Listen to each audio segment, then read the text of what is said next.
Today I'm going to talk about the film Parasite. It's a new movie that just hit Hulu.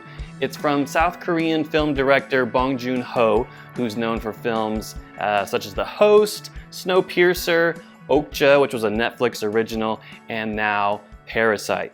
Now Parasite won Best Picture this year, marking the first time in film history that a foreign film was awarded the Best Picture Oscar. And really from the trailer, I didn't really get a very good idea of what the movie was about, so sadly I passed on seeing it in theaters but saw it for the first time on Hulu. Now if you want to watch the film like I did, just going in blind without knowing too much about the plot, then just stop here and go check out the film. But the basic story is you have this family, very clearly a lower class family. There's 4 members, the mother and the father, and then they have a daughter and a son. Now the son has a friend who tutors a student, and that student is the daughter of a very wealthy family. He offers the tutoring position to the son while he's studying abroad, and that's where things get started. The son goes to this fancy house, kind of gets auditioned by the mother, and is eventually granted the opportunity to tutor her daughter.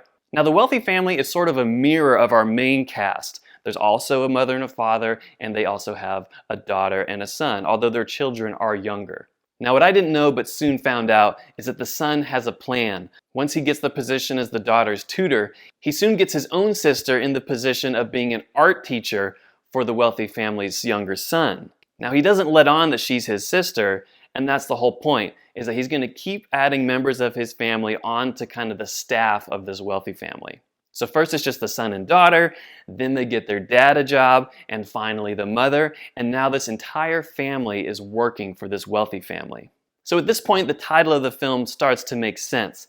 They've injected themselves one by one into this family, but at this point I didn't really know what the ultimate goal was. Again, this is a very lower class family, they're very poor, so ultimately the goal to me seems that it's just to make money. And really I didn't feel too much sympathy for this poor family because they're really deceitful in the way that they get these jobs, and the rich family seems perfectly nice. But as the film moves along, this rich family starts to exhibit the kind of snootiness and elitism that I expected them to have all along. It's at this point that allegiances are kind of flipped, and now I'm sympathizing more with our main cast, the poor family, as they take advantage of the gullibility of this rich family that they're all now working for in different capacities. There's one scene in particular between the father and the son during this time of hardship for their family, where the son is asking his dad, what's the plan? This whole movie they've had a plan, you find out, and things don't all go according to plan. There's some twists and turns and a nice surprise reveal kind of make midway through the movie, I'd say.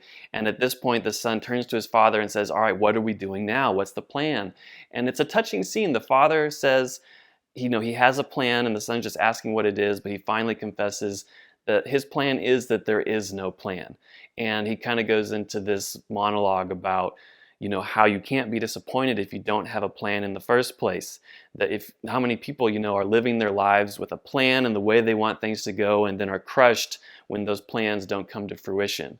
So his new plan is basically there is no plan because he doesn't want to disappoint himself or his family anymore when things don't work out the way he intended. So it's at this point of the film that I'm entirely on the side of the lower class family, despite all the deceitful things that they've done to get to where they are.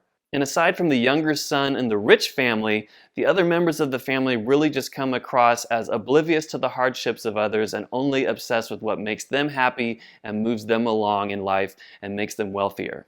This is a movie that's a great exercise in tension. Honestly, when it started, I don't know, maybe the first 15 or 20 minutes, I was a little worried. I was a little bored. It was very dialogue driven at the first, and this is also, like I said, a South Korean foreign film, so there's subtitles, a lot of subtitles to read as you're first getting to know these characters, and I was like, oh boy, I'm not sure this is going to measure up to the expectations I kind of had for a Best Picture winner. But things sure do kick into gear eventually, and once they do, it's just a slow progression into more and more tension, finally culminating in this birthday party scene towards the end of the film.